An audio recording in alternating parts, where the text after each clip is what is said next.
નમસ્કાર દર્શક મિત્રો, હું છું રૂપલ લુણેચિયા. સંપૂર્ણ ન્યૂઝમાં આપનું સ્વાગત છે. જોઈએ આજના મુખ્ય સમાચાર. પાલનપુર સિવિલના ટ્રોમા સેન્ટરમાં તબીબી સારવારના વિલંબથી બાળકીનું મોત. હડકાયા કૂતરાનો ભોગ બનેલ કોટેશ્વરની બાળકીના મોતથી ચર્ચા.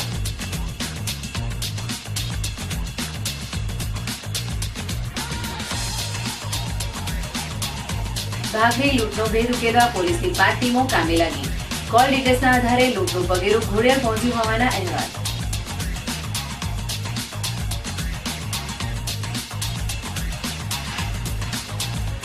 પાલનપુર શહેરમાં ટ્રાફિકની સમસ્યા પેચીદી બની. શહેરના જાહેર માર્ગો પર શટલિયા તેમજ રેકડી રાજ.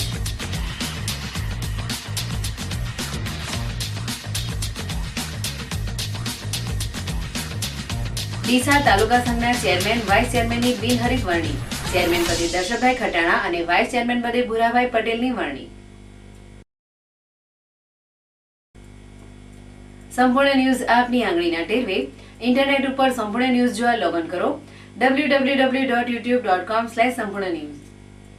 જોઈએ સમાચારો વિગતવાર. પાલનપુરની સરકારી હોસ્પિટલના ટ્રોમા સેન્ટરમાં આજે એક બાળકીની તાત્કાલિક સારવારમાં વિલંબ થતા હડકાયા કૂતરાનો ભોગ બનેલ એક 4 વર્ષીય બાળકીનું મોત નીપજ્યું હતું. અંબાજી નજીક કોટેશ્વર ગામે આજે ઘર આંગણે રમતી 4 વર્ષીય બાળકી જાનકી શંકરભાઈ પરમારને હડકાયા શ્વાને બચકા ભરી તેને ઘાયલ કરી હતી. જેને લઈ આ બાળકીને તાત્કાલિક સારવાર અર્થે અંબાજીની હોસ્પિટલમાં ખસેડવામાં આવી હતી, જ્યાં પૂરતી સારવારના અભાવે તેને પ્રાથમિક સારવાર આપ્યા બાદ વધુ સારવાર અર્થે પાલનપુરની સરકારી હોસ્પિટલમાં રિફર કરવામાં આવી હતી. જોકે ગંભીર રીતે ઘાયલ બાળકીને પાલનપુર સિવિલના ઇમરજન્સી વિભાગ ટ્રોમા સેન્ટરમાં એડમિટ કરવામાં આવી હતી, પરંતુ અહીં ફરજ ઉપરના તબીબો દ્વારા બાળકીની સારવારમાં 20 મિનિટ જેટલો વિલંબ કરતા બાળકીની હાલત લથડી પડી હતી. બાદમાં સારવાર હાથ ધરાતા 1 કલાકની સારવાર બાદ બાળકીનું મોત નીપજ્યું હતું. જોકે પાલનપુરની સિવિલમાં ઇમરજન્સી સારવાર માટે ટ્રોમા સેન્ટર ઊભું કરાયેલું છે, પરંતુ અહીં તબીબોની બેદરકારીના કારણે અનેક બનાવોમાં દર્દીઓને મુશ્કેલીઓ વેઠવી પડે છે, જેમાં જે તબીબોની લાપરવાહીના કારણે એક બાળકીનું મોત નીપજતા ટ્રોમા સેન્ટરની લાલિયાવાડી સામે લોકોમાં રોષ પ્રવર્તવા પામ્યો હતો.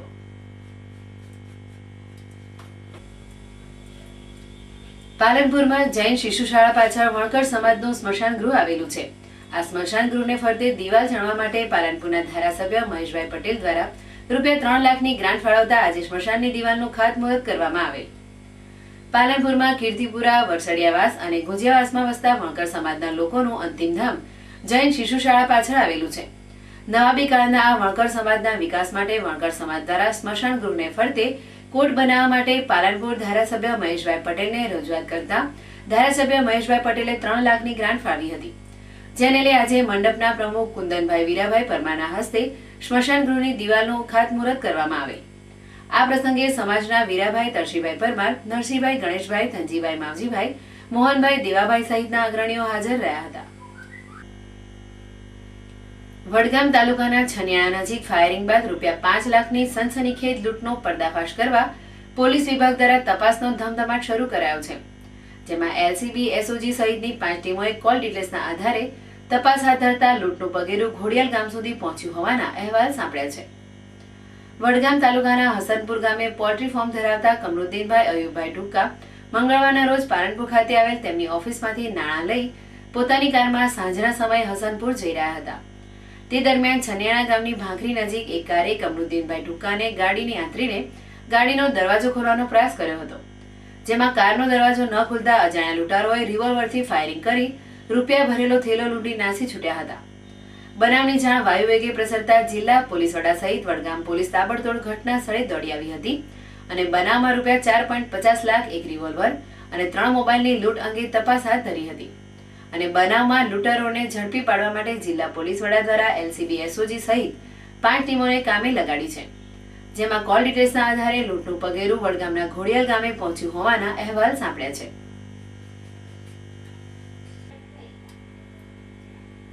પાલનપુરના ગઠામણ દરવાજા, આંખની હોસ્પિટલ, જગણા રોડ, સંજય ચોક, કીર્તિસમ નગરપાલિકા અને ટેલિફોન એક્સચેન્જ વિસ્તારમાં સટલિયારા ચાલે છે, જ્યારે સિમલા ગેટ, કીર્તિસમ વિસ્તારમાં રેકડી રાસ બેફામ છે, ત્યારે આરબીના જવાનો અને ટ્રાફિક કર્મીઓ શોભાના ગાંઠિયા સમાન સાબિત થયા છે.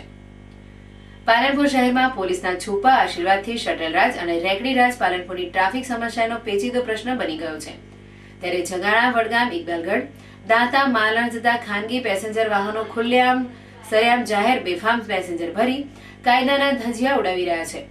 ત્યારે શહેર ટ્રાફિક તંત્ર માત્ર તમાશો જોઈ રહ્યું છે અને ટ્રાફિકની સમસ્યા જેમની તેમ છે. સિમલા ગેટ વિસ્તારમાં જાણે તંત્ર દ્વારા રેકડી ધારકોને લખી આપ્યો હોય એમ સિમલા ગેટથી રેલવે સ્ટેશન સુધી આમ પબ્લિકને ચાલવાનો પણ માર્ગ નથી હોતો. જ્યારે સંજય ચોકથી જાહેર માર્ગમાં ભરાતા દાંતાના શટલિયા ટ્રાફિક પોલીસ સામે ટ્રાફિકના નિયમોનો ભંગ કરે છે, જેને લીધે ટ્રાફિક સમસ્યાના પ્રશ્નો બને છે. જ્યારે આંખની હોસ્પિટલ પાસે શહેર ટ્રાફિકની ઓફિસ પાસેથી ભરાતા શટલિયા ચાલકો સરે જાહેર શટલ ભરી ટ્રાફિક સમસ્યાને પ્રાધાન્ય આપે છે. જોકે પાલનપુરની ટ્રાફિક સમસ્યા ટ્રાફિક કંટ્રોલ બહાર છે. અવારનવાર સર્જાતી સમસ્યાથી 108 અને એમ્બ્યુલન્સ જેવી સેવાઓ પણ અટવાય છે. હાલ તો પરિસ્થિતિ કાબુ બહાર છે, ત્યારે જિલ્લા પોલીસ વડાએ શહેરની જટિલ ટ્રાફિક સમસ્યા મામલે ગંભીરતા દાખવવાની જરૂર છે.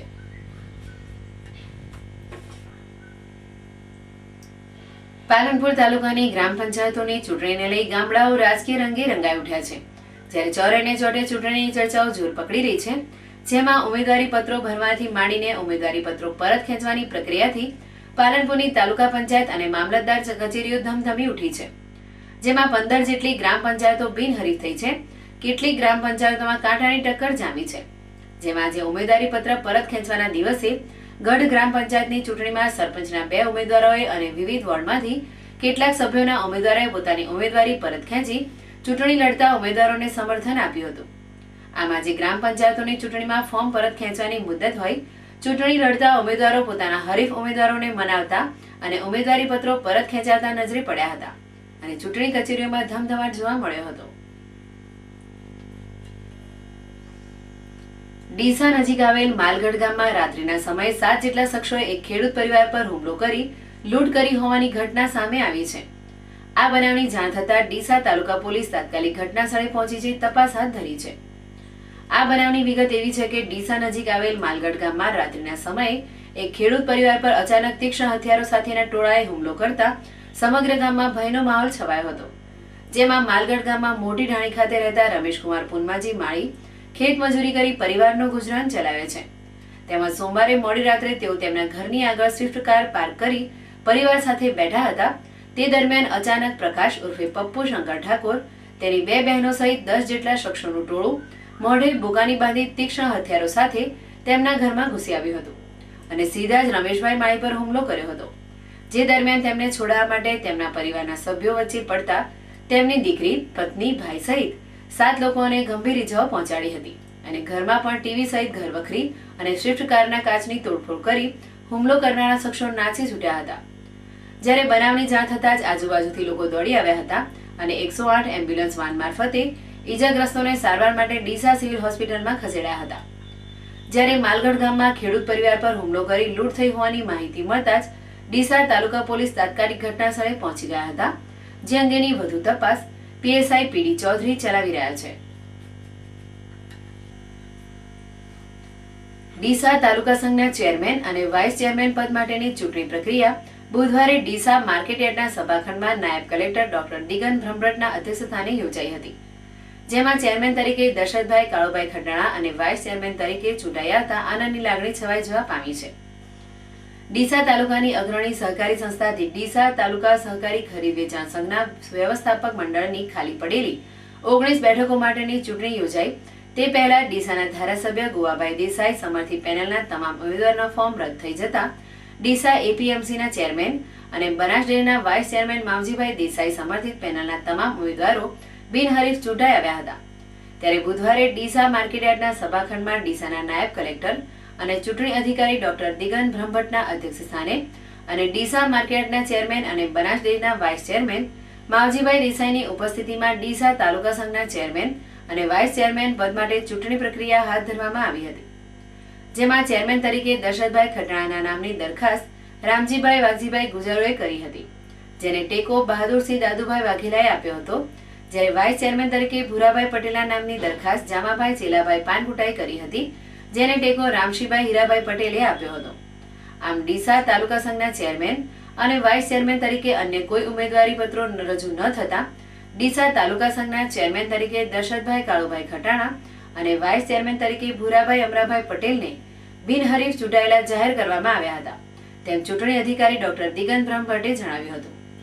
આ પ્રસંગે ડીસા તાલુકા સંઘના નવનિયુક્ત ચેરમેન દશરથભાઈ ખટાણાએ જણાવ્યું હતું કે ડીસા તાલુકા સંઘના તમામ સદસ્યોએ મારા પર વિશ્વાસ મૂકી મને સતત બીજી વખત ચેરમેન તરીકે બિનહરીફ વિજેતા બનાવવા બદલ તમામ સભ્યો અને સમર્થકોનો હું અંતઃકરણપૂર્વક આભાર વ્યક્ત કરું છું. ફરી એક નજર આજના મુખ્ય સમાચાર ઉપર.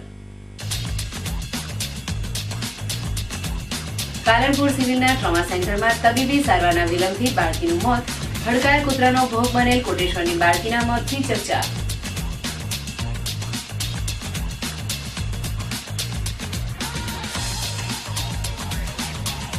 ભાખરી લૂંટનો ભેદ ઉકેલવા પોલીસની 5 ટીમો કામે લાગી. કોલ ડિટેલ્સના આધારે લૂંટનું પગેરું ઘોડિયાર પહોંચ્યું હોવાના અહેવાલ.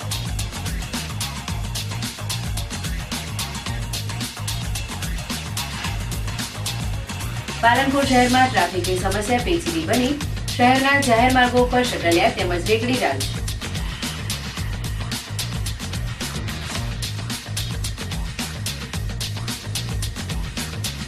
ડીસા તાલુકા સંઘના ચેરમેન વાઇસ ચેરમેનની બિનહરીફ વરણી. ચેરમેન પદે દશરથભાઈ ખટાણા અને વાઇસ ચેરમેન પદે ભુરાભાઈ પટેલની વરણી. આ હતા અત્યાર સુધીના સમાચાર. વધુ સમાચાર સાથે ફરી મળીશું. નમસ્કાર.